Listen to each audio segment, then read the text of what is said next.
such a powerful story, and yet now Baron is home. How does it seem to you to be able to watch the film after having been home for a few years? Um, we've seen the movie now, I don't know how many times. I haven't seen it in some time now. And to see the kids, once they've grown, how different they look. The babies, they a little older now, taller, bigger. It's just time. But that watching the film and knowing the entire process, what we were going through at the time. Um, as my wife and I, we have discussed many times that, although we were experiencing my incarceration together, we were living in our separate worlds. While my incarcerated world, she was out here and dealing with her form of incarceration in our relationship. So knowing about all the things that we were going through at that time that's not in the film, and the things that we had to go through, my wife, the things that she endured and the work she put in to try to bring me home, and the people, yourself, Bill, so many people that supported my wife and supported me and made it possible, that opened up the doors. And actually had the district attorney agree with my attorney to take a look at my case and reopen it and bring me back to court and modify my time so that I was released. And I've been home now for about 2.5 years. Yeah. Beverly? It's always hard for me to watch the movie, and I always get emotional at the same spot when I get emotional, because that was always hard for me to be told that that he wasn't coming home. And I had to take that news over the phone. I had to be strong for him, and I had to, put on a front, so to speak, so that he wouldn't see how bad it hurt me that he wasn't coming home. And so once I would get off the phone, I would break down. And it was so hard to do, knowing that cameras were right there. And I cried so bad. I had the camera people crying, and and they were just done. They ended everything at that point. So it was completely emotional, because I had witnessed him change. He was not the same. He was a kid when he committed this crime, and he was wrong, and he had served his sentence. And so it was hard to see him still be in there beyond the time frame that he was supposed to be in there. And so I just felt helpless, and at the same time I felt like I could do something. And so I'm grateful to everybody that did support, that's here tonight, that wrote letters, that helped us. Thank you so much. It did definitely pay off. And that it was just the hardest points ever, because you have these kids also that you have to break the news to. And I really tried not to get the news around them as well, because then they would see me break down. And I was trying not to break down for them, because they would break down and I needed to have my own separate breakdown. And so, it was a really difficult time. So even seeing that now, I remember when he first came home and we went to the movies to see it, and he grabbed me, he said, "I'm home." And I told him, I said, "But you don't understand. You know, I had to be strong for you. I had to be strong for the kids. I had to be strong for myself, you know, and it was just a lot of strength for everybody else. And then I had to take what was left for me and use that too. And so, you know, I'm grateful and I'm blessed. Yeah. So knowing that you had this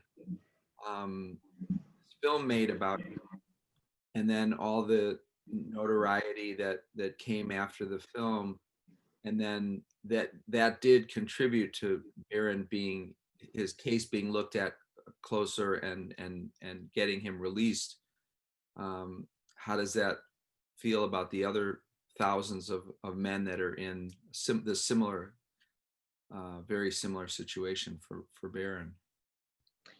It's really difficult knowing that there are still people that are in similar situations that are incarcerated. So I've still been working to get them out and doing everything that I can.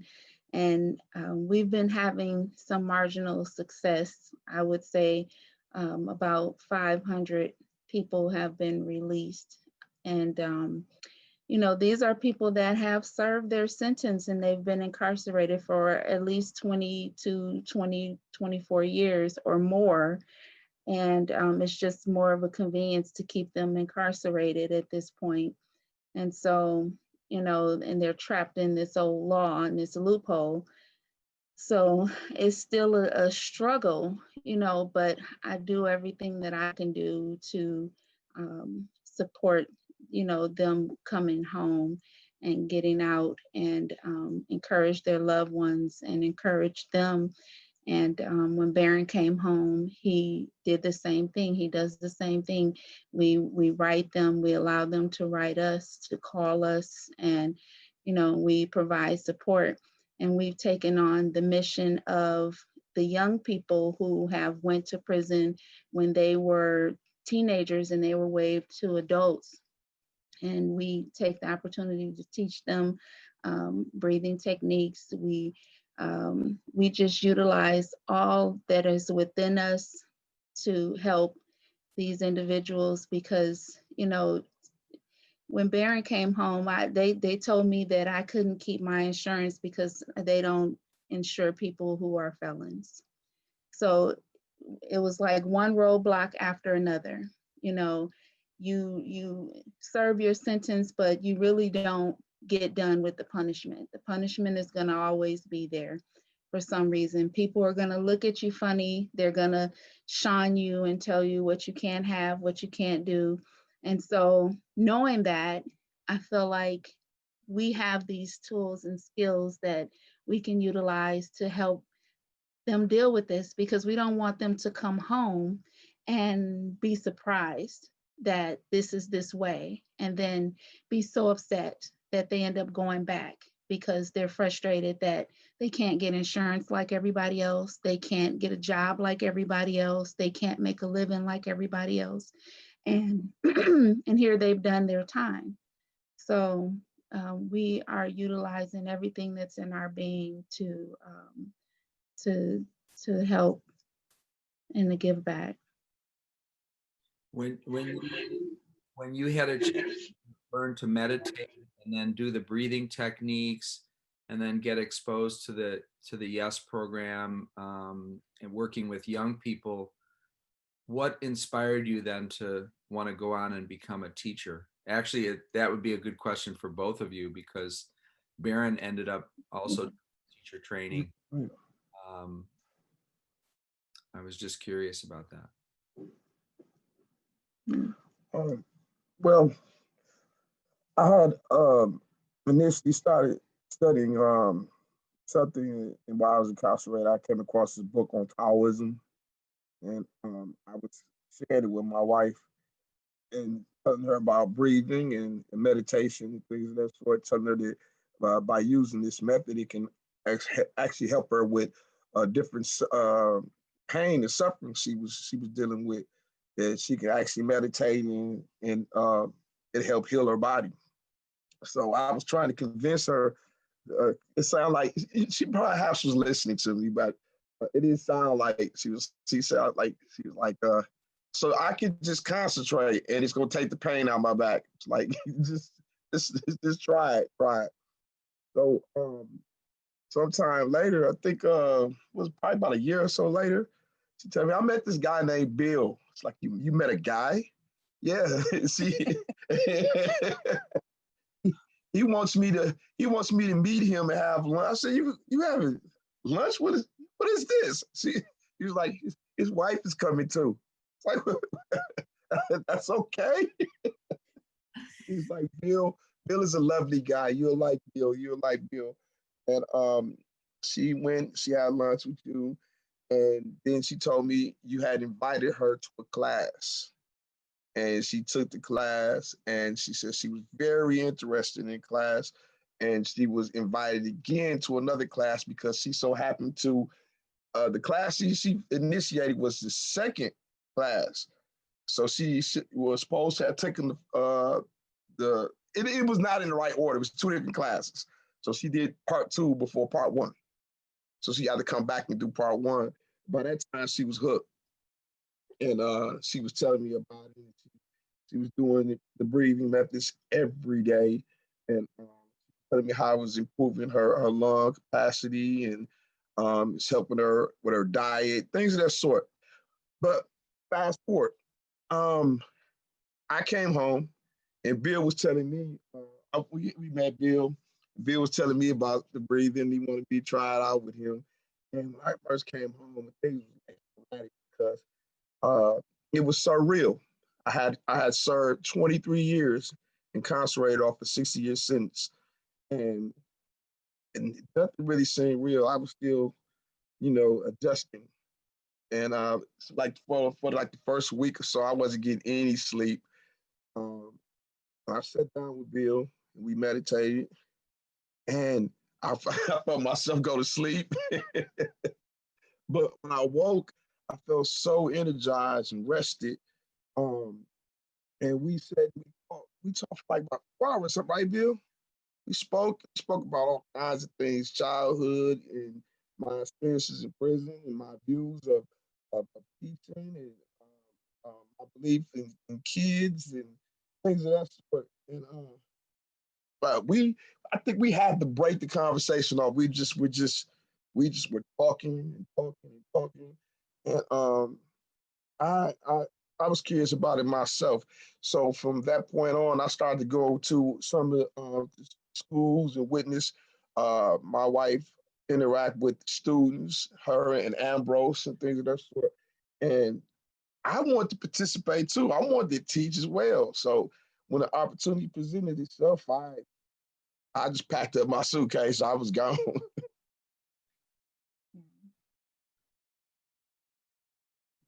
I was inspired. I just like you said, I didn't initially believe. I wasn't a believer, and I thought Bill was crazy. I said, this crazy man just keeps telling me all I have to do is breathe, and that it'll help me with this. Remember I said that to him? Yeah. I said, so somebody disrespect me, I supposed to like, hold on, excuse me, sir. Right. So, I wasn't a believer, but it took a tragedy to happen. We lost a daughter, and I had already started enjoying the classes, and I enjoyed the classes. I wasn't applying myself, is what I found out. I wasn't giving 100%. And I would go, and I wasn't giving 100%. I liked the environment, I liked the activity, I liked everything, but I wasn't giving 100%. And so once I had a loss, and I went, and Bill said, give 100%. It's like it registered differently for me some kind of way. It was like I really heard it that time. And that is when I said, I have nothing else to lose. I mean, I felt like I was just I was bare. And, you know, so I gave 100%. And I could feel the difference in myself. I could feel the difference in the heaviness that I had over me. I could feel it lift. I just felt better. I felt like I could make it. I was hopeless. I felt like I was hopeless. I was there because they had kicked me out the house. The kids told me I had to get out the house. I was just such an emotional wreck. They, you know, just said, you just need to go, because I wouldn't get out the bed and I was just crying all the time. And, you know, and so they said, you just go.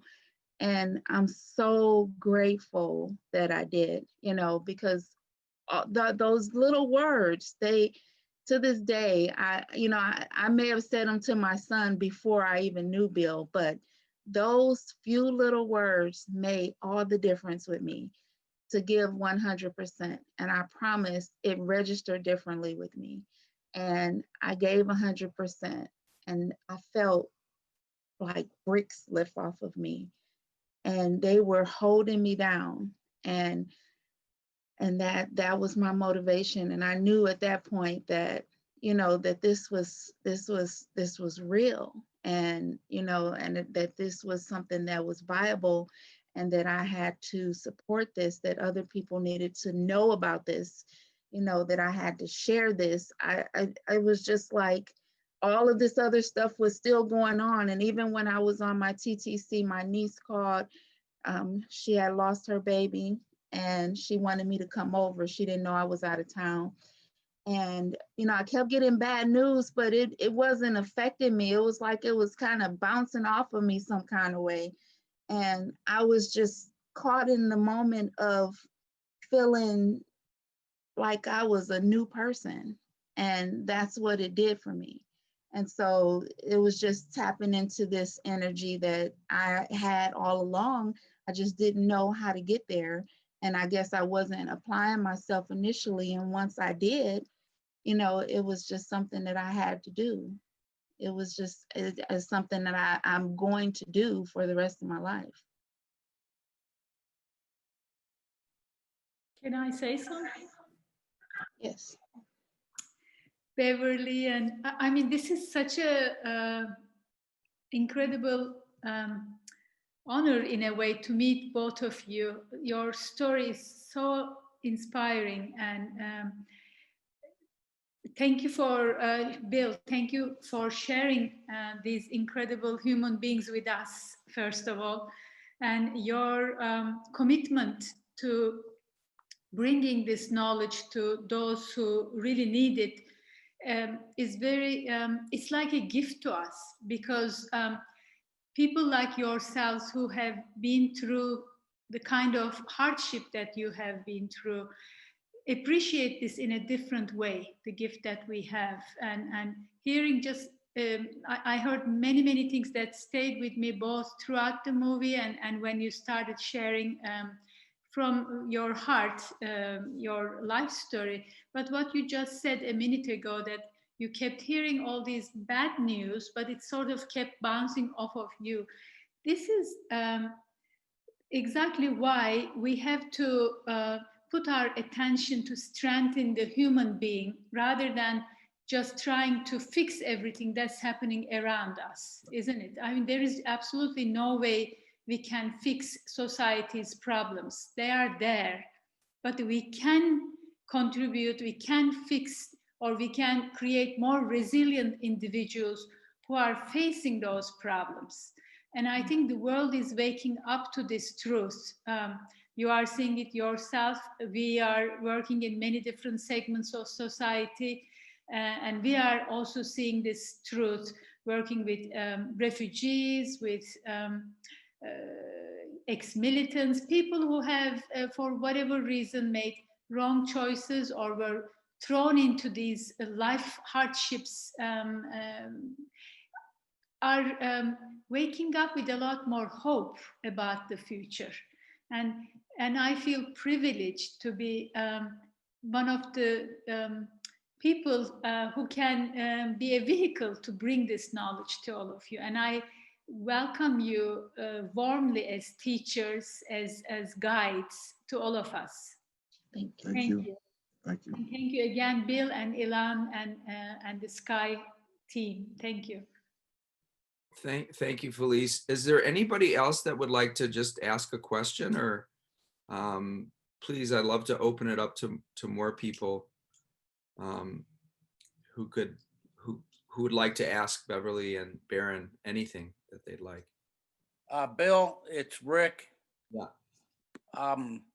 I'm curious to know if this experience has been able to be shared with any other of the prisoners in the institutions that Baron was in. Well, the institutions would not allow us to share the documentary with them, but we believe that one of the minimum facilities did share, and It was on PBS. and it was on PBS, so that people were able to see it that way when it was on Channel 10. But other than that, because they knew Baron and he was, someone that was in the prison, they wouldn't allow it to be shown Not while at he that was particular there. facility. They didn't want to show it at my facility. In fact, anything that was related, as far as any kind of paraphernalia that, not paraphernalia, what's the word I'm looking for?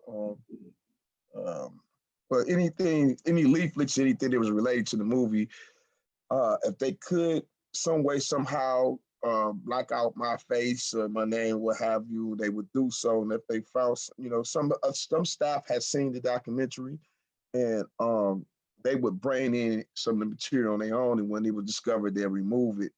But it was very powerful because at the time when they were first filming this movie, and I was being told about it, it started to seem like it was a myth, like it was just never coming. Just about what, a year or so, probably a little longer, the progress. But when it finally came out, I was hearing about how it sold out at the theaters, and my wife was doing traveling. She went to DC, New York, and Manhattan, different places through different boroughs in New York. And then finally, one day I was at work in the kitchen, and an officer came. I used to work inside of a cooler, and an officer stepped inside the cooler, and he just walked up to me, and he stood by me and just stared at me. And I look at him, I'm thinking, this is weird. What does this guy want? He says to me, looked at me, and he said, "You should go home.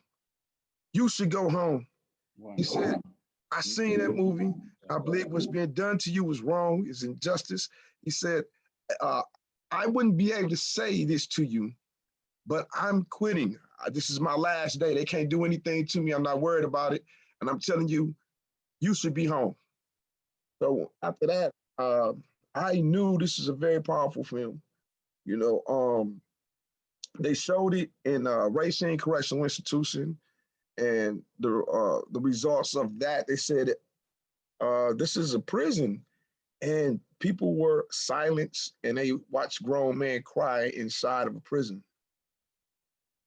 So a lot of people in jail have seen it, especially when it was showed on PBS. Okay. Baron, if I could ask you a follow-up question. If the technique was made available to prisoners, which Art of Living has a program that does that, when you were inside, if an opportunity had come for you to learn a technique, the technique that you now are very familiar with, do you think the prisoners would have been interested and responsive to that? Of course, definitely. It's a mindset. I attempted to explain this to the system. You can tell those whom desire to change and do something different. The pattern changes. It's as if you got a current that's going a particular way. When there's a change, the current, it changes. The stream changes. The crowd, the company, the interest, everything changes. And that crowd is like-minded. You begin to see that these individuals go do things that are beneficial, that are, you know, for their tomorrow, and selfless. A lot of their actions are done with, you know, not in a way just solely thinking about themselves. They're thinking about the family members. They're thinking about how they're not infringing on someone's peace. So they're thinking about their tomorrow and returning home and taking the responsibility of their freedom. And I know this because this is the transformation in which I took, and the crowd in which I began to associate myself with.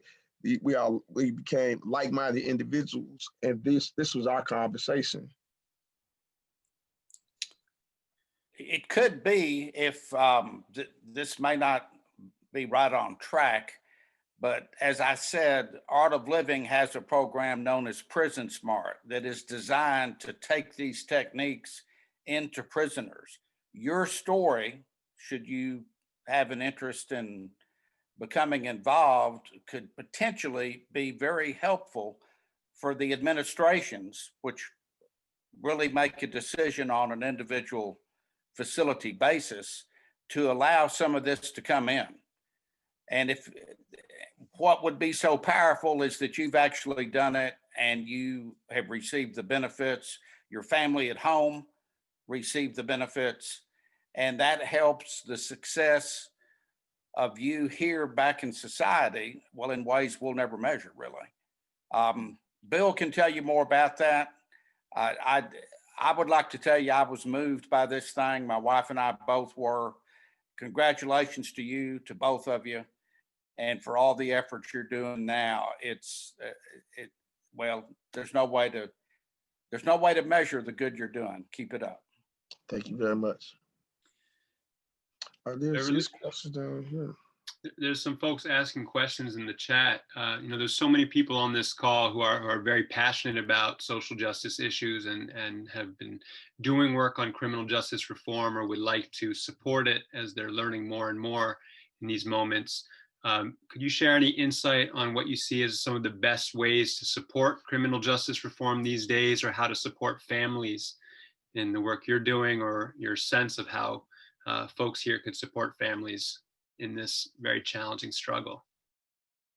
Well, it's a very weird dynamic with this, because this group of people that we are talking about are people who have you know, they're not they don't have behavior issues, they're doing well in prison, and they've served their time. So we asked for people to write letters to support them coming home, because, you know, they're just placeholders. It's convenient for them to keep these individuals incarcerated because they are the peacekeepers in the prison. So when these younger people come and they come into the prisons and they're rowdy, then they look to the older generation to calm them down or to diffuse the situation.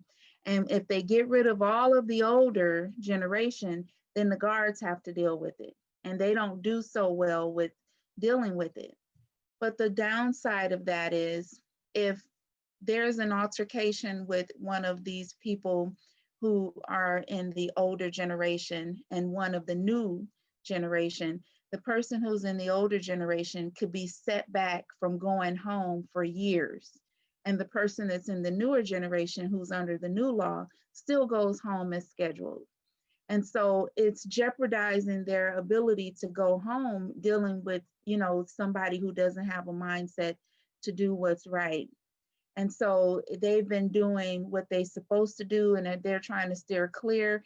And then they're, you know, told that they have to do something particular. And if they don't do it, then they're being disobedient. So we want to get them out of this situation where they're being forced to do the job of the correctional officers and let them come out and live their lives. I've personally met about 30 of these individuals that have come out, that have done at least the 22 years.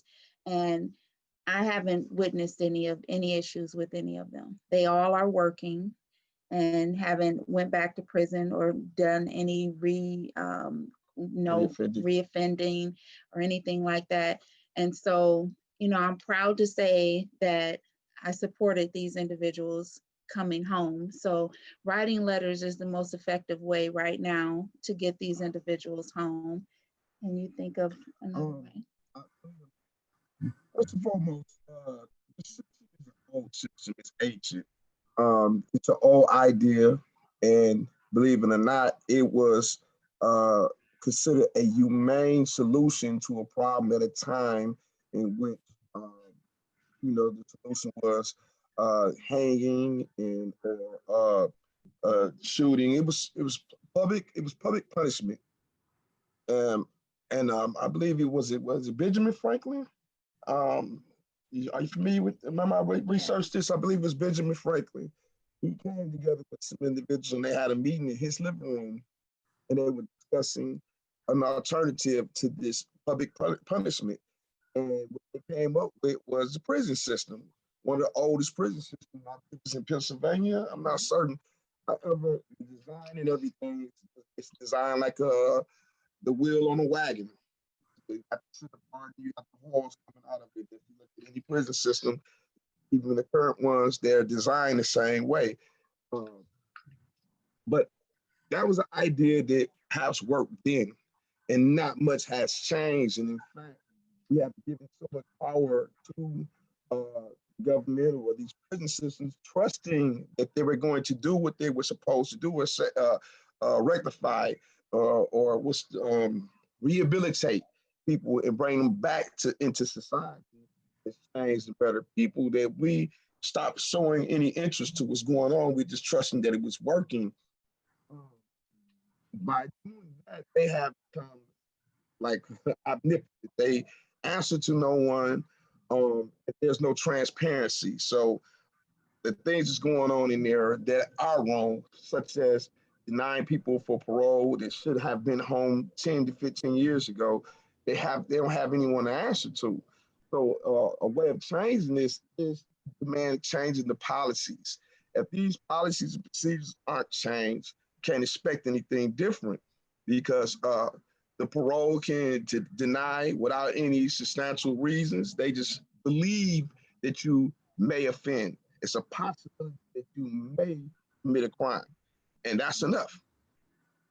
And then one of the things, my wife and I, this has been one of my desires, to create and establish a center here in Milwaukee. That also I want to do things with Sky School in this center, but I want to also do a few things in this center that is helping people return and reintegrate back into society. But first and foremost, these policies and procedures have to be changed so that there's a realistic transitional process. If I didn't have a support system that I had coming home, things could have been very bad. I have been incarcerated for 23 years. So much had changed. I knew nothing about a cell phone, smartphone. I hadn't drove a car in so long. It was scary.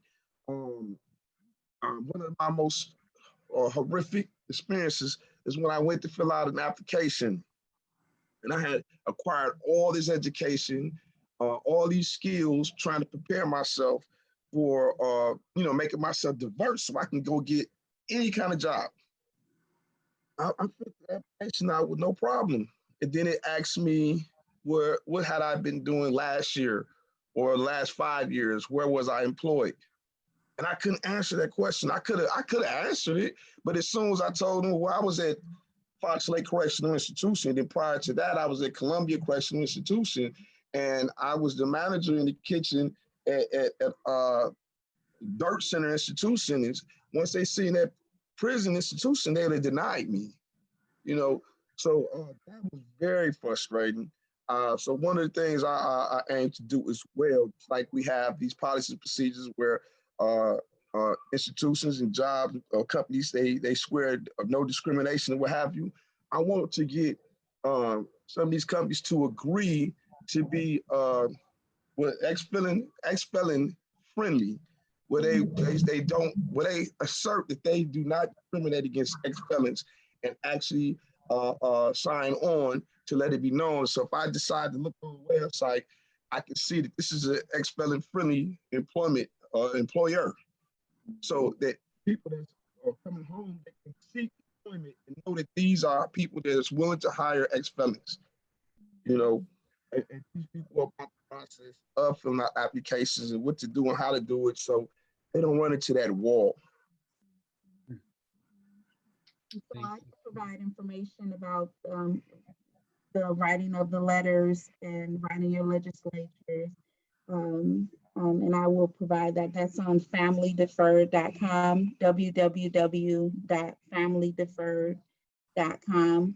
There are some sample letters and addresses and contact information there for writing letters to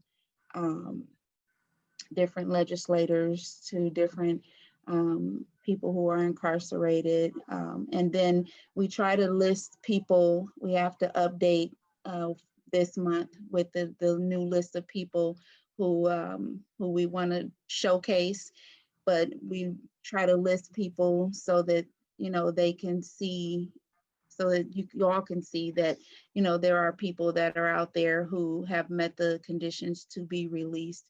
And you can know who you can support, and you'll know a little bit about them.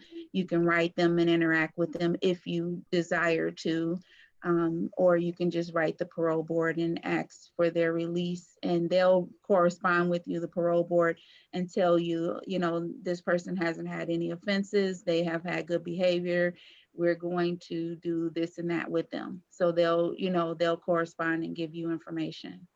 The question someone asked if this was offered to the guards and offenders at the same time. If it was offered individually, it would not. The way it is in Wisconsin, and perhaps a lot of other states as well, because it's still a DOC, Department of Corrections. They have set this mindset where they have officers or guards believing that all inmates are basically like your enemies. Don't trust them. And what have you. Baron, can you tilt the camera a little? We can't hear you so clearly. Okay, thank you. There's a dehumanizing mentality in the prison system. One of the things I point out to my wife that used to bother me, when I was in the medium, I can go to the guard's desk and I can get a request slip where I can request to go see a particular staff member or go to a particular area in the prison. And I might not have a writing utensil, and I ask the guard, "Man, I see your pen." And the guard would take the pen and he'd reach out as if to hand it to me, but instead of handing it to me, you place it right down in front of me. And this is part of their training. They say they are trained not to begin to hand us anything, because they have been told that if they hand us something, that we would use that to begin to con them. So it's a distrust put up for the guards, and those who are incarcerated have a distrust towards them as well. So it's a war there. As I explained to my wife, I could be somewhere and I'm speaking to someone else, and we hear an officer coming. We're not doing anything that we shouldn't or couldn't do, but because this officer's coming, we stop talking and we wait for him to leave. You know, so they would never. Well, as I'm gonna say never. Right now, they're not allowing officers, those incarcerated, to participate in a joint program. In fact, they usually have officer and those incarcerated basketball games where we were allowed to play basketball with each other. They took all that type of stuff out. Thank you. I see John and Alice have a hand raised. Sure. Yes, just wanted to express our gratitude to the both of you. I can't see you at the moment. Hold on. For sharing your story, but also for the commitment that you've made. And I had a question about I was really moved by the message of the story that it was the whole community serving time. Yeah. And equally moved when you said, Beverly, when you said that you reached a point where you gave 100% and then you felt like all these things were happening to you, but they were kind of bouncing off of you. Mhm. And I wondered to Baron's passion to create a pathway for people who have been incarcerated to come back into society. One of our focuses has been how to use these techniques, these breathing and meditation techniques, to build community, to strengthen community. I think, Baron, you said it, that if you didn't have that support system, things could have gone very differently for you. Yes. And so it sort of registered to me that the effort that you're continuing to do, you know, to bring people out of the system, and then what can be done to strengthen to provide that same support system for them by offering some of these techniques and tools to their families. I know the focus has been primarily on the incarcerated people, but then also if somehow we could create that same resiliency in their families to give them that support that they need.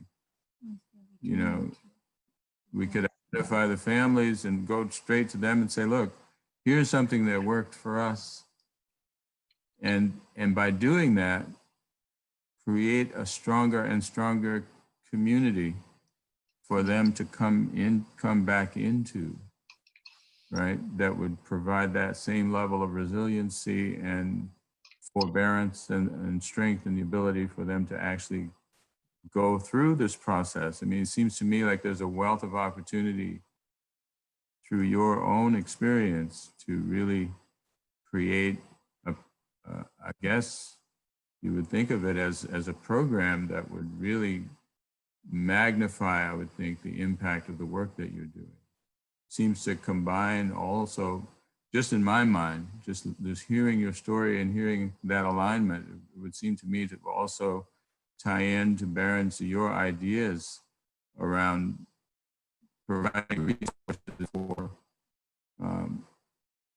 I think if that community of that commonality, that common purpose around building resiliency and endurance around this whole process, that would be a strong message for companies to get involved and to say, we also support that. And by doing, you know, in order to support that, we will commit to providing employment for people coming out, or to provide resources and support for it. It seems to me that that might be a way to create more momentum than, you know, the valid work that you're doing, you know, reaching out to the institutions themselves and trying to get people out, but also, and maybe to get some support from some of the people here on the call to support creating that community and really supporting that community effort, and really create more, magnify the momentum, and thereby by incorporating more effort and more people.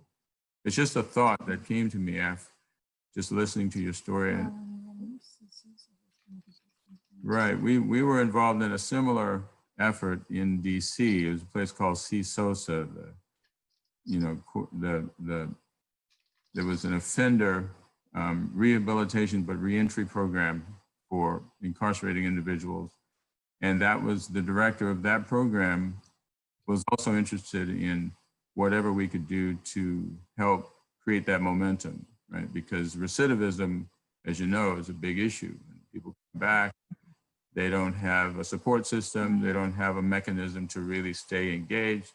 You yourself said that, you know, it took you a while to adjust your thinking and to adjust your mindset. And, you know, you need help to do that. And you had that help through your very strong and remarkable wife that created that for you. So I think all of those things sort of tie together, and we would love to learn more about your story and your efforts, and to in some way, if we can help help facilitate that, we'd be happy to do that. And I think a lot of people here listening would also. Thank you. That's Thank a you very beautiful much. idea. Absolutely. They're beautiful people. Thank you so much for sharing. So, And thank you very much. yeah. So beautiful. I know we could listen to Beverly and Baron for forever, and we can also certainly put, if you're comfortable sharing your contact information out, if you would like to, Yes. folks who have more questions could reach out. Does anybody have a burning last question or so? Before then, we'll have Beverly share a little bit about some of the work that she's putting her passion into these days. But any last burning question from folks?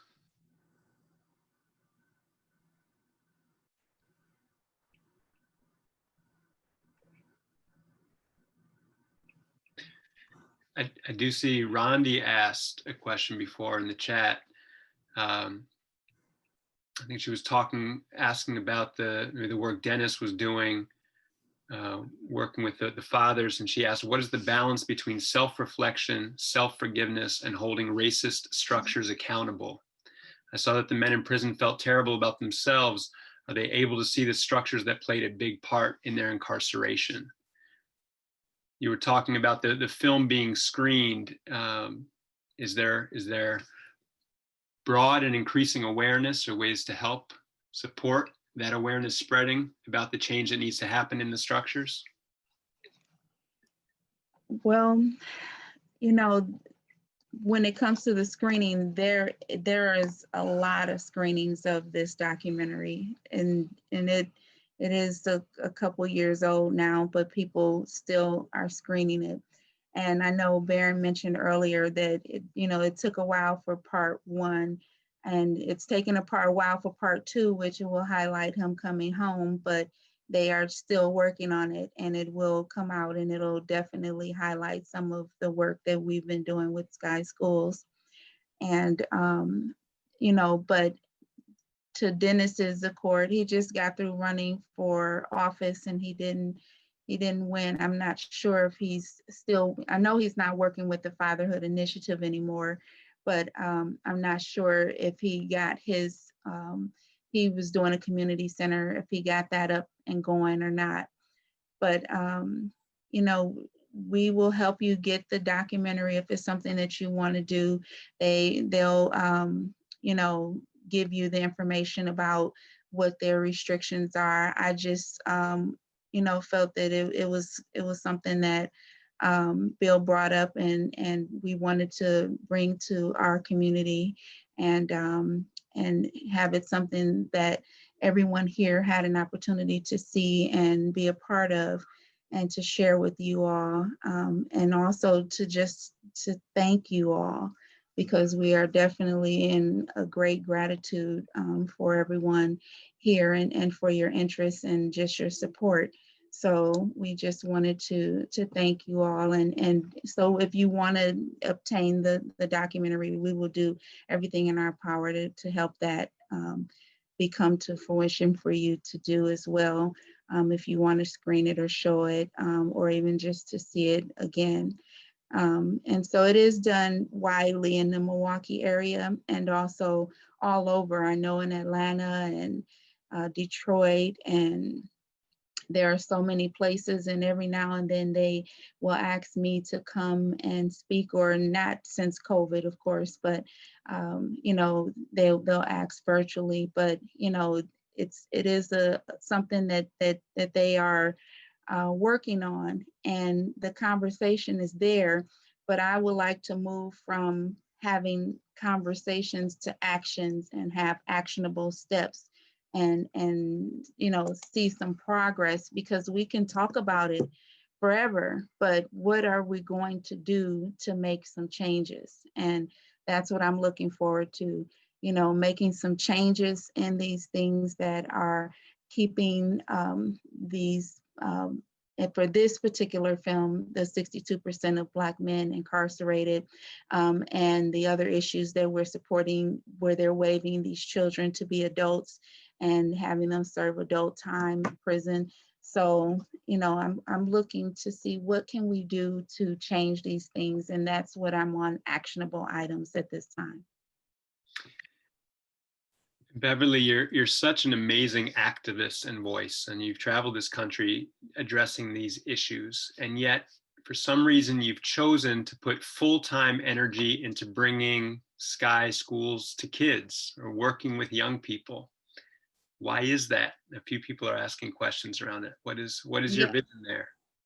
That is because I feel like it's important to get to the point where kids don't have to go to prison at all. I mean, at some point, kids get to a point where they make a wrong decision. We all get angry. We just don't all know how to deal with it.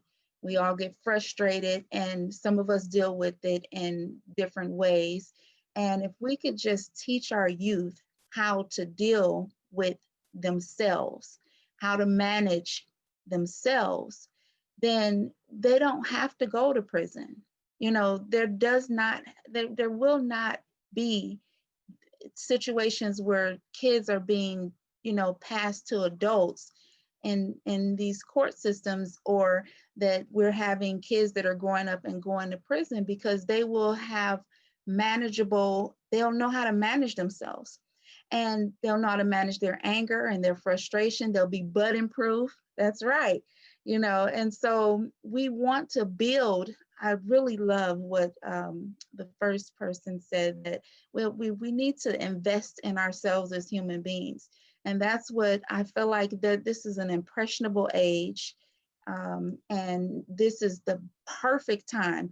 I love helping adults, but my passion is helping kids, because I feel like it's impressionable, and we can put all of this to a stop.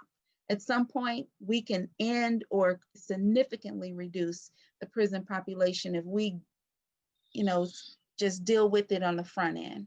You know, and that's what it'll take, because, you know, when we look at all of these crimes and everything that's going on, it all boils down to kids not knowing how to deal with their emotions and their stress, their anger, their disappointment, their frustration, and all of these different things. You know, jealousy, all of these different things, these are different emotions that they're feeling, and we all have felt these emotions, and maybe we didn't feel them as strongly as the next person. But, you know, if we just learn how to check ourselves and how to manage ourselves, then we don't have to be in that negative space or stay there so long. You know, and we don't have to make decisions that are going to be hurtful or harmful to ourselves or others. And I just feel like this, if we could just get the schools to listen, that this right here, single-handedly, hands down and hands up, hands around, could be the one thing that will make a very significant, very, very significant impact in just humanity in itself. And that's what I'm looking forward to. I would like to prove this. I feel like I'm the Einstein of this movement, because I really I believe in this. I think that, you know, it's significant. I've seen the difference in my own kids, you know, and you know, our kids have sibling rivalry, and I've seen the difference in my own kids, how they've become more like twins. And it's a weird dynamic. And my oldest daughter, who had the horriblest temper, who just got promoted to manager, and is talking about breathing all on the job, and, you know, and meditating. And I've seen it. I believe it. It's something that I just know that it works. And if we can just get it in the beginning, I just know it'll be impactful.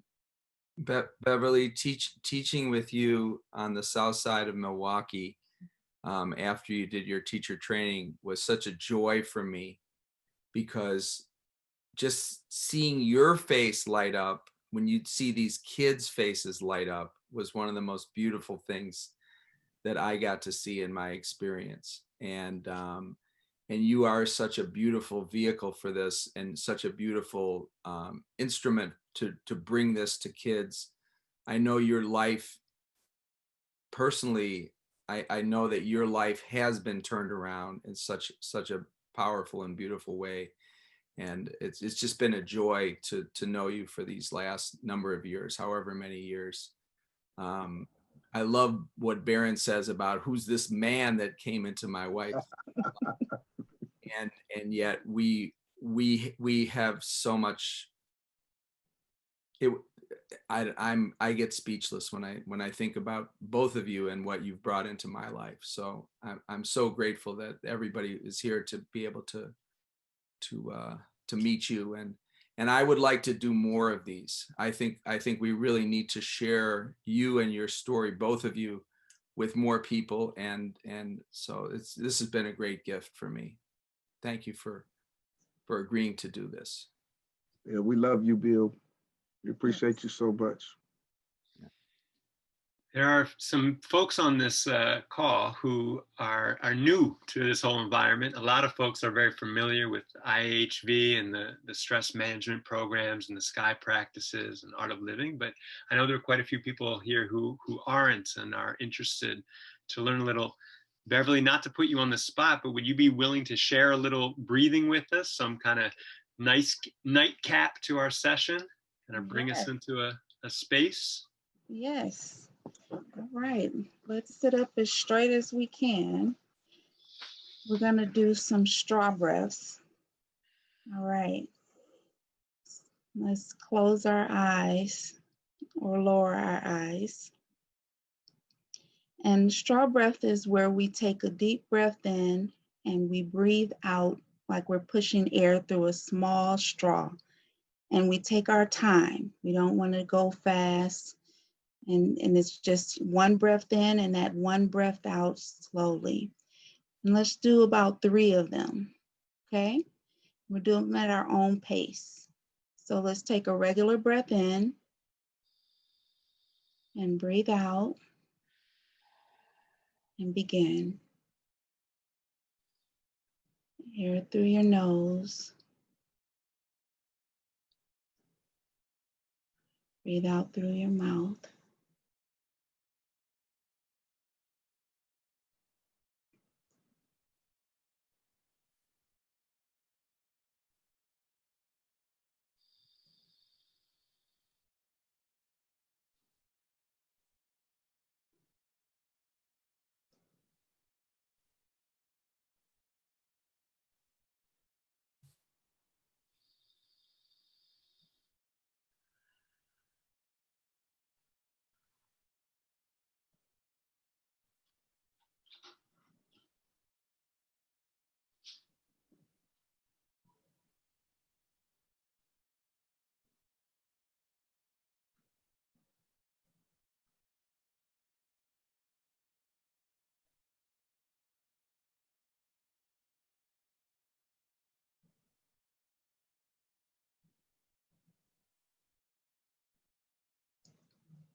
And when you're ready, you can open your eyes.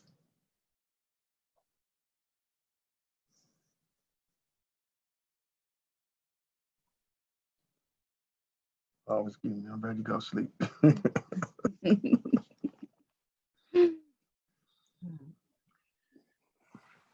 Thank you. I think we all need that in the world right now, with all that's churning and burning. And you've inspired us with your hearts, with your spirits, with your love for each other, your love for your families, your love for your community, and the responsibility and commitment you hold. We all stand with you and are dedicated to this work and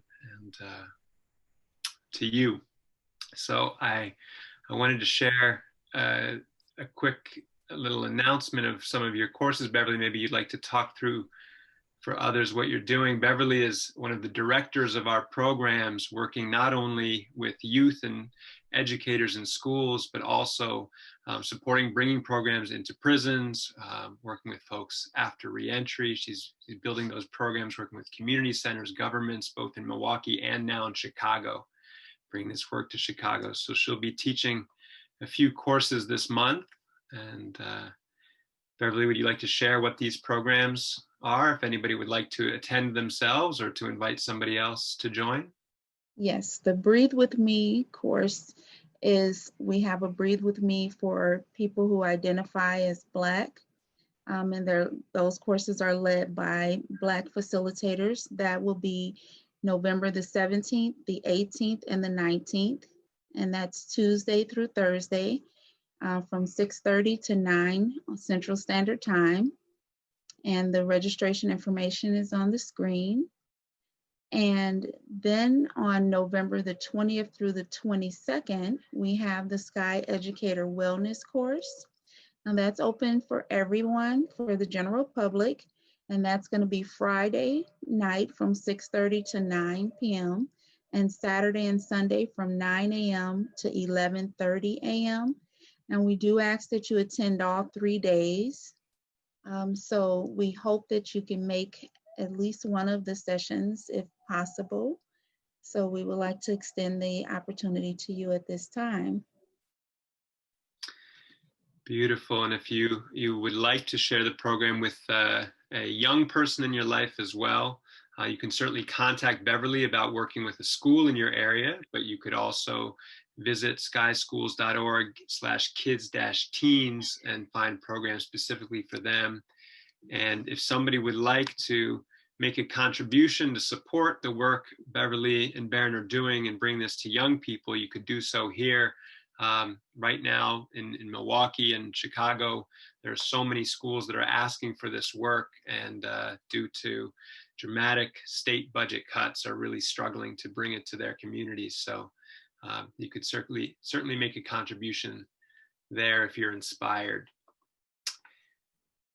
Beverly, Baron, any last words for folks this evening?